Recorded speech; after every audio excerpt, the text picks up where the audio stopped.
All right, so the 8th of July, and I want to go over the trades I took yesterday, the buys on gold I took. Um, this was taken around, a little bit after London closed. London closed has volume, so after that, I guess, price decided to move. But before we get into it, I want to show you the 4-hour time frame. So if you look on the 4 hour, let's move this down over here.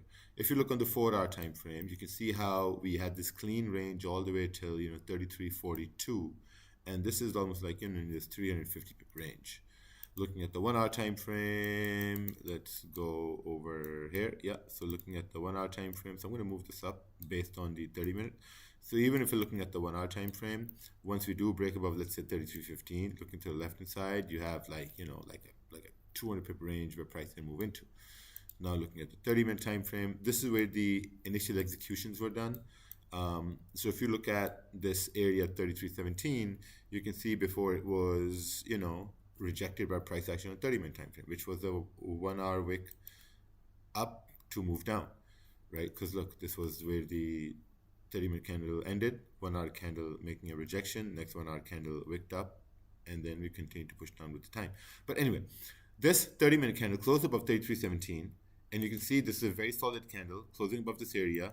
We are just after London close, so what's the probability we can continue to push up till at least, let's say, like 33.26, right? So the first entry was taken as soon as the new candle started, and the stop loss now, based on this, the previous candle had smaller wick, so stop below this area was like a 40 pip stop. I didn't want a 40 pip stop. I want to have somewhere right over here, somewhere like 25, 30 pip stop. Because if this candle would have retraced, let's say, below this low, or closer to below this low, using some sort of, using intuition at this point, then there would be a for sure way that will continue to push down, so just for that sake, just for the trade, took like a 28, 25, 30 pip stop loss for price to move up. The candle closed with a small body. Once the candle closed with a small body, 15-minute candle was also bearish. It's like, okay, no problem. Put stop loss below this wick and continue to wait for the next candle to close. Next candle broke above this area, this high, indicating a potential, impulse entry in trend. But then we closed with the no wick at the bottom, right over here. Once we close with no wick at the bottom, we know there's a high probability for the next candle to continue to push up. One entry was taken right here as soon as the candle started. Next entry was taken as we broke above this previous high for price to push up. And once we closed bullish, stops were below this candle, and then trail the stop loss, trail the stop loss, trail the stop loss. So that's what it is. How did I know whether to hold the trade or not? It was just 25 lots. It was a low risk trade. So that's why I decided to just trail the stop losses to see what happens. We did a simulation once in this as well, where the candles continue to move. You just trail the stop loss. We trailed the stop loss, and then ironically that turned out to be a good trade. At the same time, let's go over the trade taken earlier today. So we had to be honest, I was surprised we moved below this area at NY Open. Very crazy move. Didn't get nothing of it. But anyway, so we had a support at the same time. Let's move down to the 15-minute time frame. So this was the area we were looking at during the live stream, right? During the live stream, this is the area we were looking at. And once this candle moved, like those of you guys who were looking at the charts, you saw a big candle push down, next candle push down on the 15-minute time frame, and we start to retrace. Once this candle formed, right? Can I move this over here? Yeah.